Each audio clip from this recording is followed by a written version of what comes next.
Edradour, nestled in the hills above Pitlochry, in the southern Highlands of Scotland. A neat cluster of buildings reside, equipped only just enough for the capability in producing a small commercial quantity of whisky. Indeed, this small distillery makes only as much whisky in a year as many make in a week, thus making Edradour a rare pleasure for a fortunate few.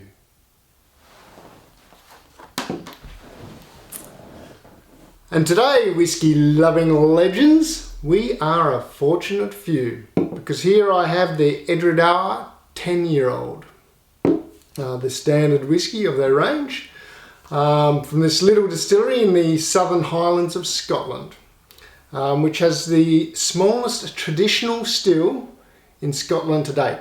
Well, so the website says anyway. So without any further ado, let's get into it. So I did notice, I tasted this before, and there is one thing with this whisky. It needs to be opened, it needs to be decanted into your glass. It needs that oxidization. When I first took the lid off and I first poured a bit, I didn't like it very much. But after about 15 minutes, it did get better. So when you first open this bottle, leave it to sit for a little bit. So on the nose, it reminds me of my childhood day when I was brewing alcohol. It's got that note of fruity ethanol.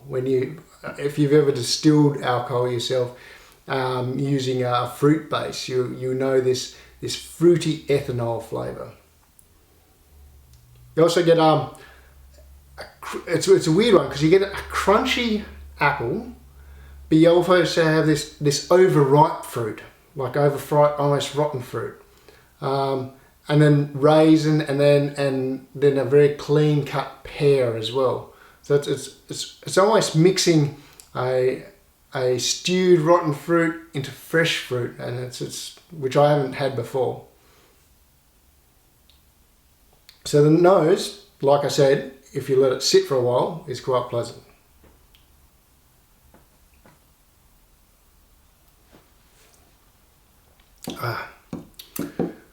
So on the palate, you get this slightly sweetness caramel, followed through with a bit of spice, and then you get the raisins and this slight red berry tinge. It's not complexed, but it's this solid flavors.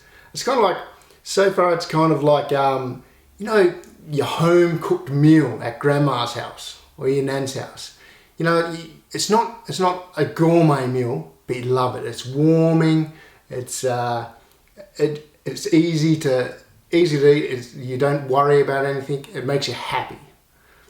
That's what I kind of put it down to at the moment. And the finish has this kind of the only way I explain it's like cardboard glue flavour going into spice, and the grape tannins, raisin and the pear again. Once again, not overly complexed, but enough to make it just nice. And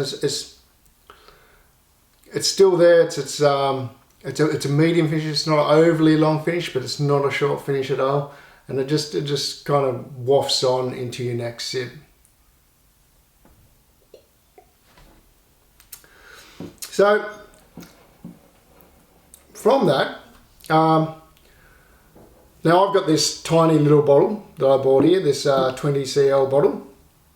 The 70 cl bottle can be bought for £35, or it can be bought for 85 Australian dollars, I think, and Dan Murphy's is selling it. Has got some good and bad reviews in Dan Murphy's for the Australians, but I think it's worthy of a good review. On that note, I'm going to give it a malt score as per usual first up. For the nose, I'm going to give it a solid 86. For the palate, I'm going to give it a solid 86. And for the finish, it's one of those finishes that just entices you to have another sip. So I'm going to give it an 88, giving us a total malt score of 87.